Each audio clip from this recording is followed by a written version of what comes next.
বাবার নাকি খুব পছন্দ, তোর বাবাকে গিফট করবে।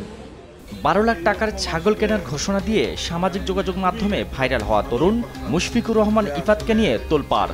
সঙ্গে বাবা হিসেবে জাতীয় রাজস্ব বোর্ডের কাস্টমস, এক্সাইজ ও ভ্যাট আপিলের ট্রাইব্যুনালের সভাপতি মতিউর রহমানের নাম জড়িয়ে যাওয়ায় এই আলোচনায় নতুন অনুষঙ্গ ঝুঁকিয়েছেন মতিউর রহমান নিজেই। তিনি দাবি করেন ইফাত তার ছেলে নন। শুরু হয় নতুন বিতর্ক। প্রশ্ন ওঠে, ইফাত তাহলে কে? সামাজিক যোগাযোগ মাধ্যমে যে যার মতো করে এ প্রশ্নের উত্তর দেওয়ার চেষ্টা করছেন।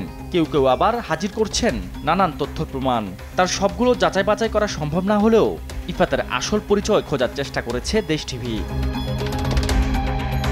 অনুসন্ধানে ইফতিমার রহমান মাধবীর জাতীয় পরিচয়পত্র আসে দেশ টিভির হাতে, যেখানে দেখা যায় পিতার নাম লেখা মতিউর রহমানের নাম এবং মায়ের নাম শাম্মী আক্তার, যাকে মা দাবি করে আসছিলেন ইফাতও। অর্থাৎ এখানে প্রমাণ মেলে ইফাত রাজস্ব কর্মকর্তা মতিউর রহমানেরই ছেলে।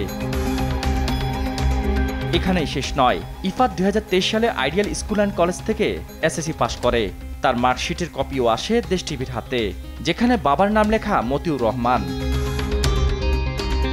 অনুসন্ধানে জানা গেছে মতিউর রহমানের দুই স্ত্রী, একজন লাইলা কানিজ লাকি, যিনি নরসিংদীর রায়পুরা উপজেলা চেয়ারম্যান, তার দুই ছেলে মেয়ে, ছেলে আহমেদ তৌফিক রহমান অর্ণব ও মেয়ে ফারজানা রহমান ইস্পিতা, আর দ্বিতীয় স্ত্রী শাম্মী আক্তার, যার বাবার বাড়ি ফেনী, তার 3 ছেলে মেয়ে, মেয়ে ইফতিমা রহমান মাধবী আর ছেলে মুশফিকুর রহমান ইফাত আর ছোট ছেলে ইরফান।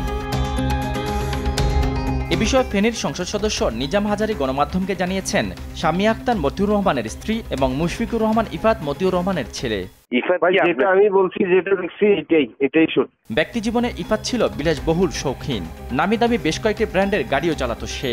শুধু তাই নয়, তার গাড়ির মধ্যে স্টিকার ছিল রাজস্ব বোর্ডেরও। এদিকে ইফাতের পাখি পালনের শখ থাকায় তার কাছে রয়েছে লাখ লাখ টাকার পাখি। ধানমন্ডি 8-এর এই বাসায় থাকেন ইফাত, তবে বাসায় গিয়েও পাওয়া যায়নি তাকে।